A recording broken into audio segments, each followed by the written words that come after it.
just like you, and they could do 20 every month. Wait a minute, what if the two of you had one more person each, and they could do 20 a month? What if you had 10 people on your team that you trained them, they understood it, and now all of them could do 20 every single month? What's 20 times 10? 200. How many of you would complain if you had 200 new IBOs joining your business every single month? Would you complain about that? This is when you start to understand leverage, but how do you get to that level? Because people think, how do I expand my business? How do I scale up? If you scale up by increasing the number of people that can get 20 IBOs into their business every single month. Increase that number. It's not how many people you have on your team, it's how many leaders you have on your team, and leaders are people that are willing to present and train. It's just that simple. So let me give you an example. Okay, this is for visual purposes only, and for me, this is a game changer, what I'm about to show you, because it's something that, I don't know why, it was like a light bulb went on for me. I just woke up one day and it's made sense to me. What I'm about to show you, I saw so clearly that I almost got so excited because I go, man, I can do this, I can build. And here's what I learned. So here you are, right? Let's say this is the day you made a decision, you say, you know what, I'm gonna be an expert. I'm not gonna depend on anybody else. From today forward, I am now the expert. I'm gonna go out there and start building my business. And all of a sudden, out of the blue, you ran into somebody. Actually, it was weird. You were driving your car, somebody was at a gas station next to you, you started a conversation, and they go, what do you do? And then you go, oh my God, this is weird, but you pique their interest. Yeah, I'm expanding a business in this area. Would you like to learn more? Yeah, absolutely. All right. You figure out how to communicate to each other. But knowing that that person is what? A cold market, the only thing we're concerned about is just getting their eyes on the business. I don't care whether they say yes, I don't care whether they say no. Get their eyes on the business. Now remember that effective presenters understand that most people, I should say most, not all, but most people can invite up to 3 people to look at the opportunity with no recruiting skills whatsoever.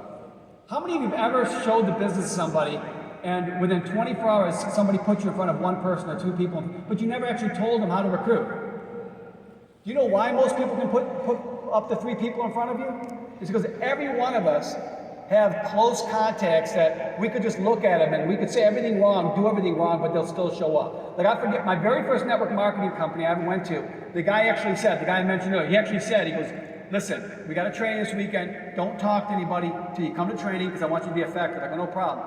I was in my car and I had already called my brother Tony. And I said everything wrong. You gotta see this thing, man, we gotta put $5,000 in, it's a pyramid, it's awesome. Didn't know what we were talking about, right? Complete idiot. You know what Tony said? When's the next meeting? I also invited him. I invited my friend John, and I invited my friend Dan to the next meeting, which is only a few days later. All of us ended up showing up to the meeting, and we were so jacked, so excited. But did I have good recruiting skills? No. But I had a couple people I could call that I was so close to that I didn't need those recruiting skills. That's what you got to leverage in network marketing. Knowing that everybody knows 1 person or 2 people or 3 people, and maybe it's only 3. Now, we know some people will do more and some people will do none, but if we know that first 1 or 2 or 3 is easy, you don't even need a skill for that, then we got to tap into that ASAP. I'm going to tell you the #1 mistake a networker does when they get into network marketing. They think that they have to be the recruiter. They recruit 10 people, 20 people, 50 people, all themselves. Okay, that's mistake #1. You should never be a person that goes out and tries to recruit 10, 20, 30 people yourself. That's ridiculous. It's impossible to manage, right? But here's the second thing you don't want to do. You don't want to recruit 1 person and say, go get him. And you make that person go out and try to recruit 10, 20, or 30 people. That doesn't make any sense either. So how do we do it? You just focus on what you can do, but leverage just a little bit from a lot of people and watch how much momentum you can build, not only quickly, but really well. A lot of excitement, a lot of energy, a lot of enthusiasm. So we've got this person here, right? You showed the presentation to them, they just looked at it, it's done, and you said, listen, I know we just met, but instead of me telling you how this works, I'd like to show you. So all I want you to think about is who you know that might be interested in a business like this. Let me meet them within the next 24 hours, and based on their response, you could decide whether you want to join or not. Because all I want to do is get to their warm market. That's all I care about, right? But let's say this person was really excited. So they led me to 3 people over the next 3 or 4 days. Maybe the following day I talked to one person, but they were pretty excited by that response and they led me to 2 more. Would you be happy with that? But what do we do with those 3 people? Okay? Exactly the same. You just get them to look at the business and you say exactly the same thing. Here, I'm only here to help. My job is to explain. We've got a training coming up, but who do you know? Let's put somebody in front of the business within the next 24 to 48 hours. Now, I didn't ask him for money. I didn't ask him to become a customer. I said, let's put some people in front of the business within the next 24 to 48 hours. And this first person here, they put me in front of 2 people, and I made myself available. This person put me in front of 2, and this person put me in front of 1. What do I want them to do? Just look at the business, and I'm going to offer the same thing to them that I offer to the people above them and the contact that I make. I said, who do you know? Put some people in front of me within the next 24 to 48 hours. I'll explain the business for you. And you know what? Most importantly, I want to show you how this works versus telling you how this works. Let's just get some people to look at the business. Now, there's already excitement brewing. Now, this person here leads me to 1, but that person brought a friend. You ever invite someone to a meeting and they brought a friend? It was like an unintentional, new recruit. It's like, a friend, bringing a friend, that's great. I always love that one. Okay? And usually that friend that they bring is there to, investigate for them. But I always found the investigators signed up quicker than the actual person we were trying to get in the first place. This next person brings 2, this person brings 1, this person brings 2. What do we do here? We get these people to just look at the business and we repeat. This person here looks at 2, this person looks at 1, gets 1, this person gets 2 people. And what do we get them to do? We get them to look at the business. Now, just look at this example right here. I'm going to stop right here. If you were to count how many people look at the business, the total number here is 20. But do you realize the only person that invited more than 2 people was the person that you initially piqued? But not one other person here introduced more than 2. Some of them just introduced 1.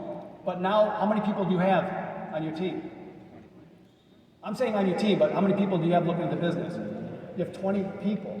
And you know what your only objective was? Is to get them to look. That was your only objective.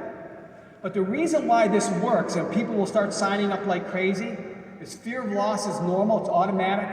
Once you get a couple people under somebody, they get so excited, they're going to come to you. I got to get signed up, I got to get in the system. Yeah, you got to get in the system. Or if you get them to your basic training, you don't even have to say it directly to that individual. You say, look, if you've got started in the business, you got 1 person interested, you need to get signed up. Keep it simple. But let me tell you why this works. And again, I'm glad I figured this out early in my career because it made building easy for me. It made it easy.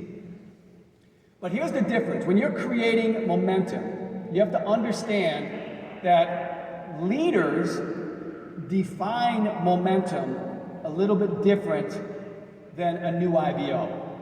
And there's nothing wrong with that. See, an experienced leader, they're more into the numbers because we're experienced, right? We want to see how many numbers we have and we want to grow that number. That's how business people think. I want to grow this.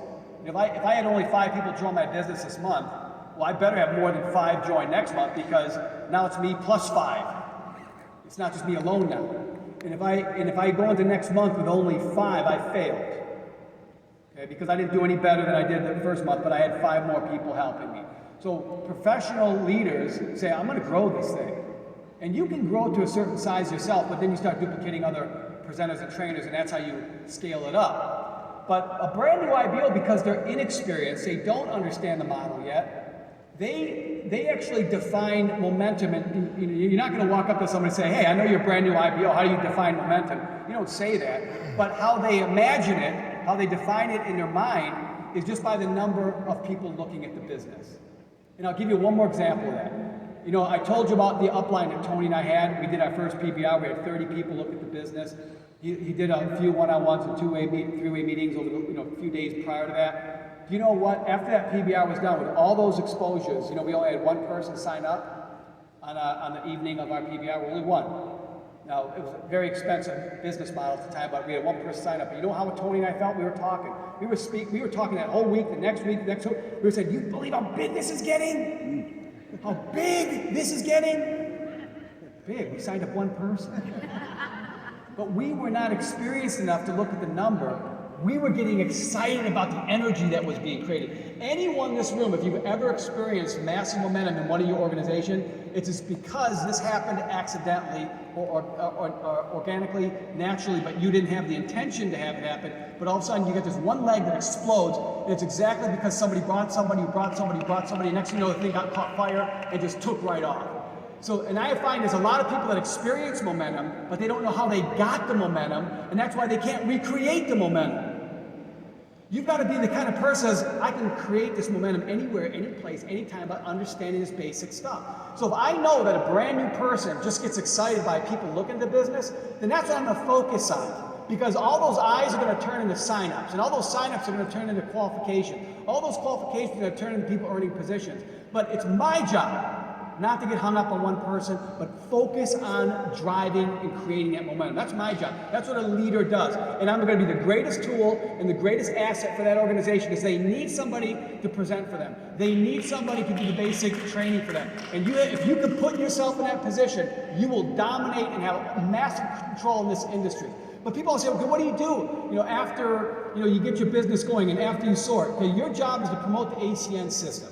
Now, everyone is going to have I call it a local system, and then we kind of have a big picture system. The local system is how you guys grind out the business week to week. Whatever system you guys are using, stick to that system. You got opportunity presentations, and you got basic trainings. Promote that because that's going to be what you're building every single week to week to get that and create that momentum.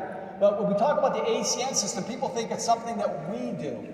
As a company. The ACN system starts with you, the leaders. You're the leaders that put their systems together in their local markets. You're the ones that actually make this work because everything starts off with the opportunity presentation itself. That leads to a basic core training. That leads to, at some point, there'll be a merge training near you, which leads to what we're all in right now, which is called the Elevate event. Okay? So just remember that recruiting people I said that wrong. Yeah, no, I did say it right. Recruiting people is instant. Any one of us can recruit.